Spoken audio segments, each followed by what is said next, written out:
Fortuna's Helen Putnam, California City's Award for Excellence application in the category of Economic and Community Development Partnerships. Here we see Dale Nyman of the City of Fortuna contemplating, would it be possible to save the California Conservation Corps for Fortuna, and while at it, develop an undeveloped area in the south part of the City of Fortuna?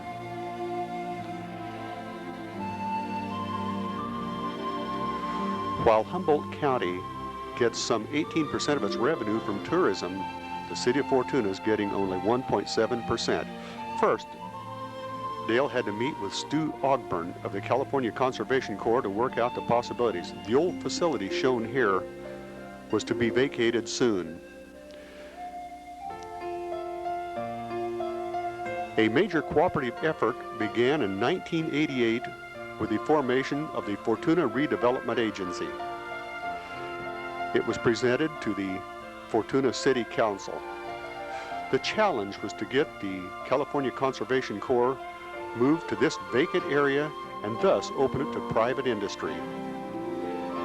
An agreement was reached among the Redevelopment Agency, the City of Fortuna, and the California Department of General Services.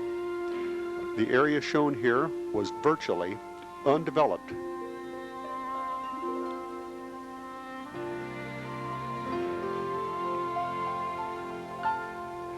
In times past, in that vacant area that you see, there used to be 3 lumber mills. They're gone, the jobs were lost.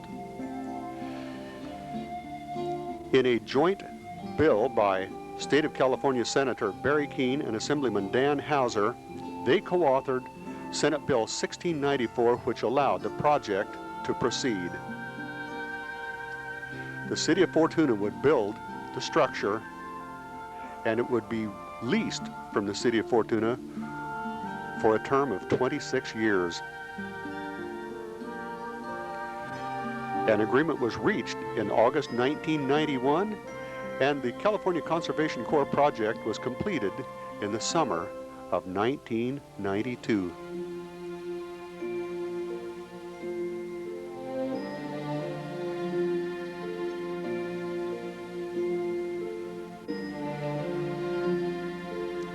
This is the site where the project began.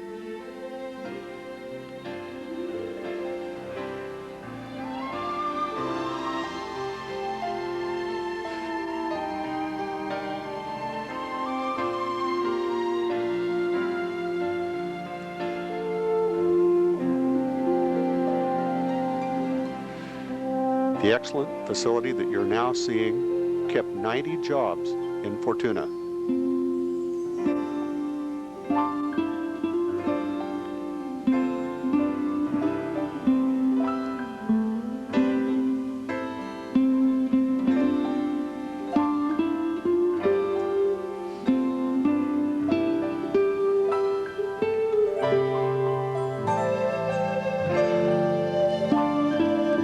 This California Conservation Corps facility is a model for the future.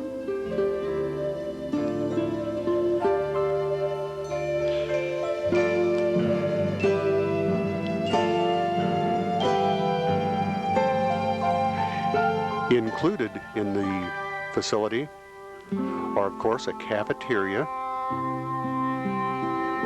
a recreation room,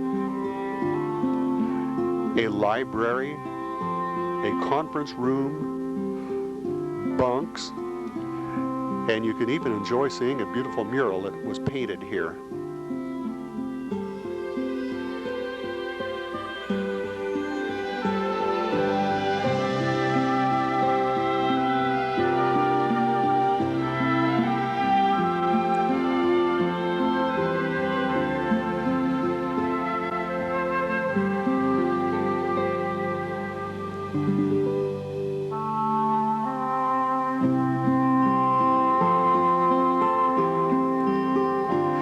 California Conservation Corps tells that its employees get hard work, low pay, miserable conditions, and even more.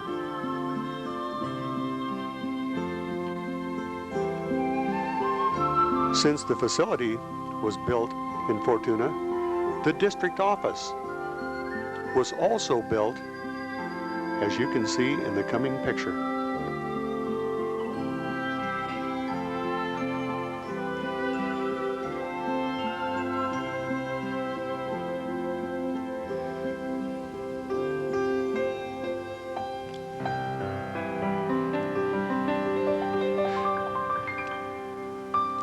Here, Corin Stanfield of the City of Fortuna is negotiating a landscaping project for which Fortuna received a grant.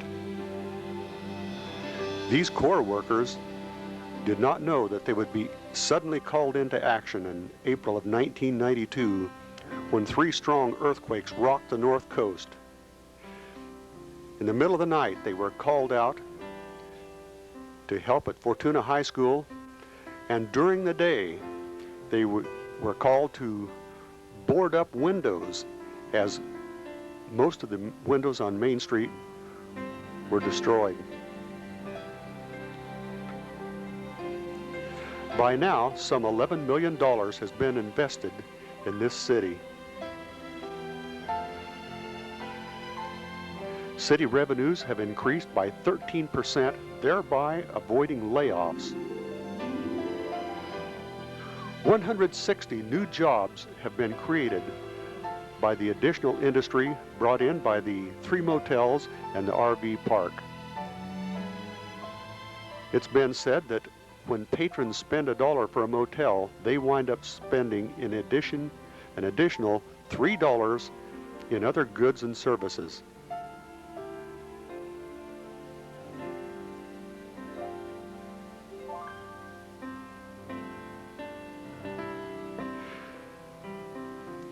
This is a unique partnership among City, Fortuna Redevelopment Agency, the State of California, the California Conservation Corps, and businesses. Dale Nyman had an excellent idea. This video was taped, edited, and produced by volunteers in Fortuna. A good deal of the editing was done by me. I'm Jerry Hurley. As you can see, progress continues in this area. We thank you for watching this video.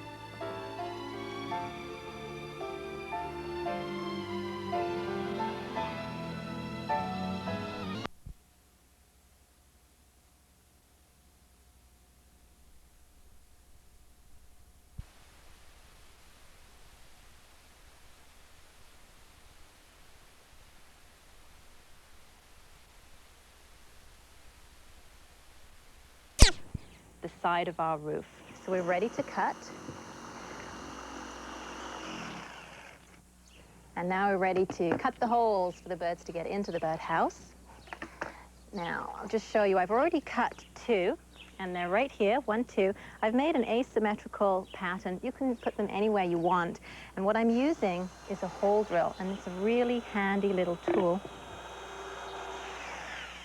And we're through. We're ready to glue the birdhouse together. And what I have is a 12-inch square base, and 1 inch from each side. I've drawn a line, and this gives us a 10-inch square. So I'm going to put a run of glue all around the edge, and I'm using outside waterproof glue because your birdhouse will go outside. So now we're ready to put the sides on. I'm going to position this along the line.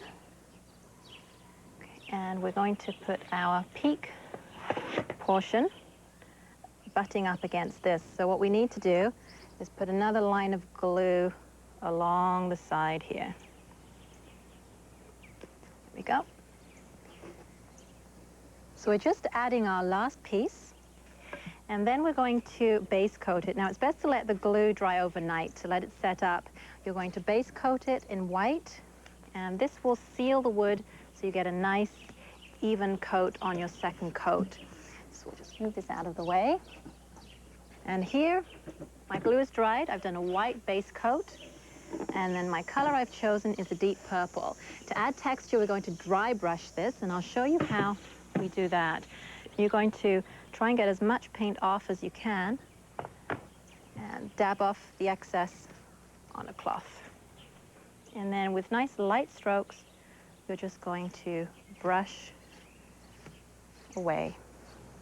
So you can make it nice and uneven. When you've done the whole house, let it dry and you're ready to make the tiles for the roof. So we're making the tiles out of clay. I'm using self-hardening clay. It doesn't need any firing. With a rolling pin, you're going to roll out your clay and cut your tiles and leave them to dry. It'll dry overnight. Once they're dry, paint them in the same color as you painted the house, and then you're going to lay them on and hot glue them, and you're going to layer them up the roof of the house, and then finally you will use the top tiles to create a nice shape along the top. And I've also built some little perches for our birds that will go in front of the holes, and using the hot glue gun all the time. And what you will end up with is your completed house, and you're ready to put your birdhouse in your garden. If your garden refuge is adjacent to a busy street, you'll want to block out city noise. I met with Bill Hewitt of Acme Environmentals to see how he did this and much more in this spectacular city garden. So Bill, as the designer, contractor for this project, you played an integral role in the creation of this space. Tell me a little bit about it. It's on a busy street and very close to a number of surrounding houses. One of the big considerations was privacy. Yes. And we've created a number of rooms that are quite private individual spaces unto themselves. The front yard, as you saw, is not just a front yard, it's actually part of the garden. Right. It's quite private, it's set off as a space